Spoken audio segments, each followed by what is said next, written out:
जयपुर की बात सबसे पहले करते हैं। दरअसल 2 दिन पहले हुई बारिश ने भारी तबाही मचाई है। कलेक्टर अंतर सिंह नेहरा ने आज लो लाइन एरिया का दौरा किया है। डीएम के साथ नगर निगम आयुक्त, उपायुक्त और तमाम प्रशासनिक अधिकारी मौजूद रहे हैं। तो कलेक्टर अंतर सिंह नेहरा का लो लाइन क्षेत्र में दौरा हुआ है। जो नुकसान वहां पर हुआ है उसका जायजा लेने पहुंचे। जलभराव वाले जो इलाके थे जहां पर बांध टूटने की वजह से, बांध की दीवार टूटने की वजह से जो स्थितियां पैदा हुई लोगों के सामने, जो मलबा है, जो मिट्टी,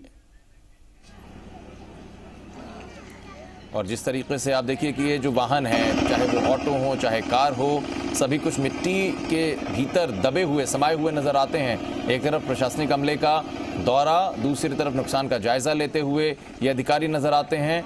जो कोशिशें हैं, चाहे वो ड्रेनेज के लिए पंप्स लगाए गए हों या फिर जेसीबी के जरिए मलबा हटाने की कोशिशें की जा रही हों, हर एक गतिविधि शुरू हुई है। चूंकि बारिश हुई, बांध की दीवार टूटने की वजह से जो पानी अंदर दाखिल हुआ, उसके बाद आप देखिए कार पूरी तरीके से मिट्टी के भीतर छिप गई थी। अब मिट्टी हटाकर, चाहे वो ऑटो हो चाहे वो अन्य गाड़ियां हों, सभी को बाहर निकालने की कवायद वहां के जो लोकल लोग हैं, जो रिहाइश में रहते हैं, उनकी तरफ से की गई हैं कोशिशें। और ये पूरा प्रशासनिक अमला आप देखिए हर एक बिंदु पर लोगों से बातचीत करता हुआ नजर आता है। जो नुकसान हुआ है उसका आकलन किया जाएगा, लोगों को कैसे सहूलियत दी जा सकती है प्रशासनिक स्तर पर, शासन के स्तर पर क्या कुछ इनके इंतजाम किए जा सकते हैं, उन तमाम चीजों पर जाहिर तौर पर एक रिपोर्ट तैयार की जाएगी। कोई घर ऐसा शायद इस इलाके में नहीं बचा जिसको नुकसान ना झेलना पड़ा हो। घरों में इसी तरीके से जो पानी के जरिए मिट्टी है वो पहुंच गई, लोगों के घर के जो दरवाजे थे वो आधे आधे इसमें ढके हुए नजर आए। तो ये नुकसान की तस्वीरें आप देखिए। जो दरवाजा जिक्र किया जा रहा था वो देखिए आप, एक दरवाजा आपने देखा कैसे आधा हिस्सा उसका मिट्टी से पूरी तरीके से ढक चुका था। और ये स्थितियां हैं गाड़ियों की। ये नुकसान यानी कि बरसात के बाद की तबाही का ये मंजर है। नगर कच्ची बस्ती वाला जो एरिया टीला नंबर, वो तो ठीक है, बिल्कुल अभी पानी काफी निकाल दिया है। और 1-2 नंबर टीले में मान लो जो पंप अंदर भर गए तो दूसरी जगह लगा के उनको निकलवा रहे हैं। बाकी वहां तो स्थितियां ठीक है। यहाँ मिट्टी ज्यादा है तो इसके संबंध में कोई भी टेंडर आदि करके इसको शीघ्र कार्रवाई कराएंगे। ये तो हर बार होता है ये, और हर बार ये लोग जो लो लाइंग एरिया में बसे हुए हैं उनके साथ ये समस्या है। इनके लिए बाहर बनाए भी गए थे, बगराना में जैसे शिफ्टिंग के लिए बनाए थे, वो अभी तक भी खाली पड़े हैं। तो जेडीए से उनसे चर्चा करके करेंगे कि भाई इन लोगों को यदि जो भी संभव हो सके वो स्कीम आदि इसका बना के उसमें कार्रवाई करें।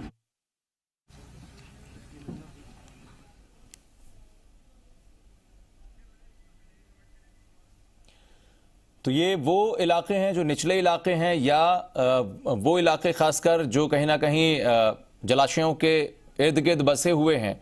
जी मीडिया संवाददाता दीपक गोयल इस वक्त हमारे साथ बातचीत के लिए जुड़ चुके हैं। दीपक, आपने जिला कलेक्टर से भी रिएक्शन लिया, उन्होंने कहा कि कुछ ऐसे क्षेत्र हैं जहां पर ज्यादा नुकसान नहीं है, लेकिन जहां पर बहुत ज्यादा नुकसान है वो उसी का आकलन किया जा रहा है, जितनी सहूलियत होगी हम देंगे। अभी किन किन क्षेत्रों का दौरा कर चुके हैं और किस तरह की रिपोर्ट आप देख पा रहे हैं?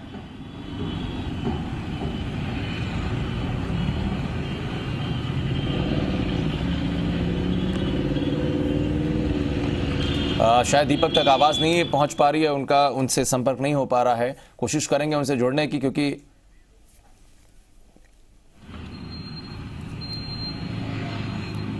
और जानने की कोशिश करेंगे कि प्रशासनिक अमले का ये दौरा हुआ तो है, लेकिन क्या कुछ इसमें आकलन अभी तक किया गया है, कितना नुकसान, और लोगों ने क्या यहां पर रिएक्शन दिया है जो यहां पर लोग रह रहे हैं उनकी। क्योंकि ये बात भी जिला कलेक्टर ने कही है कि हर बार इनका नुकसान इसी तरीके का होता है, चूंकि लो लाइन एरिया है, बरसात की वजह से मलबा आता है, पानी भर जाता है।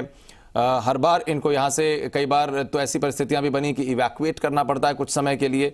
लेकिन आप देखिए कि उसी पानी में बहकर आई मिट्टी जिसने सब कुछ अपने भीतर समा लिया। एक तरीके से गाड़ियां मिट्टी के उस टीले में दफन सी हो गई नजर आती हैं। उसको काट कर हटाकर देखिए, ई रिक्शा हो, ऑटो हो या फिर जो कार हैं या अन्य वाहन, घर के दरवाजे आधे आधे ढक चुके हैं, खुले कैसे, ये स्थिति है। आप देखिए कितना ज्यादा नुकसान इन लोगों का है जो इन्हीं संसाधनों के जरिए अपनी आजीविका को आगे बढ़ाते हैं, परिवार की रोजी रोटी का जुगाड़ करते हैं। अब जेसीबी तो लगाई गई है, मलबा हटाने की कोशिश की जा रही है, लेकिन जो नुकसान हुआ है उसके लिए क्या शासन की तरफ से आर्थिक रूप से इन लोगों की मदद की जाएगी? क्या कुछ इनके लिए व्यवस्था की जाएगी? इनके जी मीडिया संवाददाता हमारे साथ जुड़ गए हैं दीपक, क्या कुछ जानकारी, क्योंकि ये तस्वीरें बड़ी मार्मिक हैं। मार्मिक इसलिए क्योंकि जिस चीज से उनकी रोजी रोटी चलती है, चाहे ऑटो हो, चाहे ई रिक्शा हो, उनकी अन्य गाड़ियां, घर की दहलीज पूरी तरीके से आधी मिट्टी से पटी हुई नजर आती है। इन तमाम तस्वीरों को देखने के बाद जिला प्रशासन का क्या रुख और किस तरीके से यहां पर बताई गई लोगों की तरफ से अपनी दिक्कतें?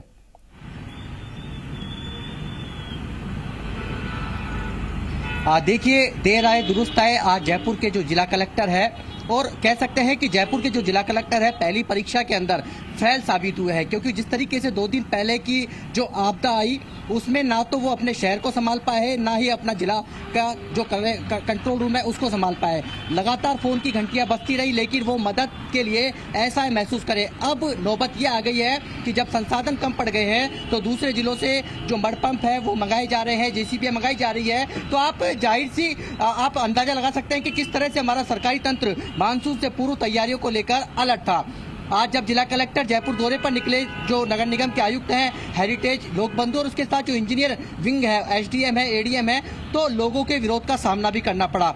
उनका कहना है कि हम उनको 2 रुपए 5 रुपए दे सकते हैं यदि वो दूध लाने के लिए, उनके घर में दूध नहीं है, हमारे बच्चे भूखे सो रहे हैं, उनके लिए कोई नहीं है, जो बहन बेटियां हैं वो खुले आसमान के अंदर रात बिता रही हैं। तो ऐसे में जिला कलेक्टर को काफी विरोध का भी सामना करना पड़ा है। जयपुर जिला कलेक्टर ने जवाहर नगर कच्ची बस्ती से अपना दौरा शुरू किया।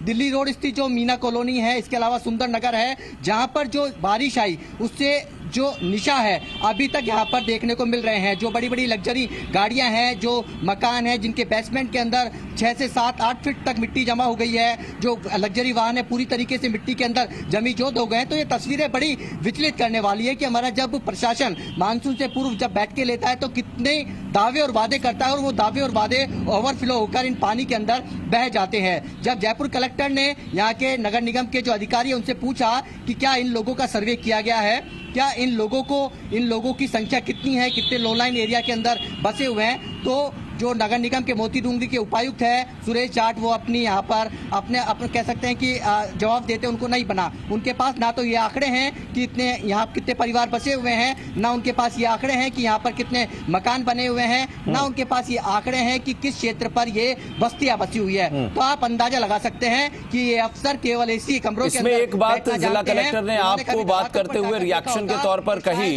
दीपक, जो बड़ा गंभीर बात, जो बहुत ही गंभीर बात है, जब आपने उनसे पूछा कि यहां पर कितने लोग रहते हैं, क्या जानकारी, उन्होंने कहा जानकारी नहीं है। उसके बाद उन्होंने कहा कि ये तो हर बार होता है, यानी कि क्या अगर हर बार होता है तो इस बार भी होने दें?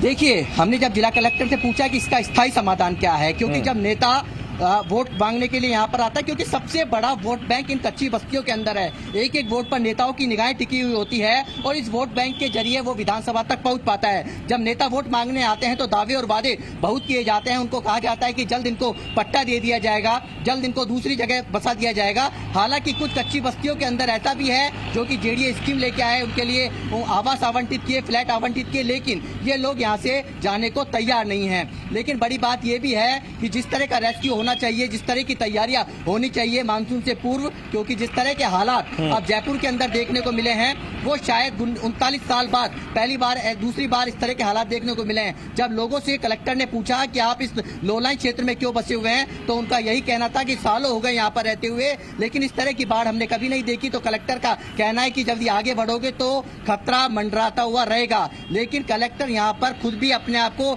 ऐसा महसूस करते हुए नजर आए। कलेक्टर के पास उनके सवालों का कोई जवाब नहीं था कि क्या उनको स्थायी आशियाना मिल पाएगा, क्या उनको स्थायी समाधान मिल पाएगा, क्या उनको एक आशियाना मिल पाएगा। इन सवालों के जवाब कलेक्टर के पास नहीं थे। कलेक्टर को आप देखिए कि जयपुर कलेक्टर को अतर सिंह नेहरा, रेवेन्यू के भले ही वो मास्टर माने जाते हो, लेकिन यहाँ पूरी तरीके से फेल साबित हुए हो। जब से वो जयपुर के अंदर आए हैं कोरोना लगातार बढ़ रहा है, कोरोना को संक्रमण की चपेट में है और कोरोना का जो दायरा है लगातार बढ़ता जा रहा है। दूसरी तरफ ये विपदा आई, जो आपदा आई, उसको कंट्रोल में भी पूरी तरीके से एक बात उन्होंने कहा, एक बात और कही दीपक, जिला कलेक्टर ने एक बात और कही चीफ सेक्रेटरी के अंदर बाढ़ नियंत्रण।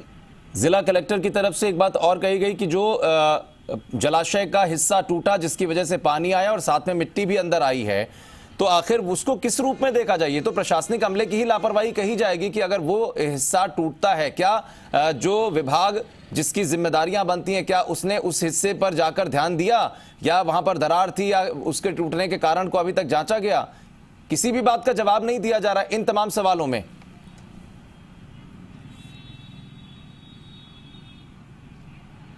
देखिए, जयपुर के जो अफसर है वो मान चुके हैं कि शायद जयपुर के अंदर बारिश नहीं होती है और इंद्रदेव भगवान जयपुर में मेहरबान नहीं होते हैं, और हर साल की तरह इस बार भी उन्होंने कागजों के अंदर तैयारी की।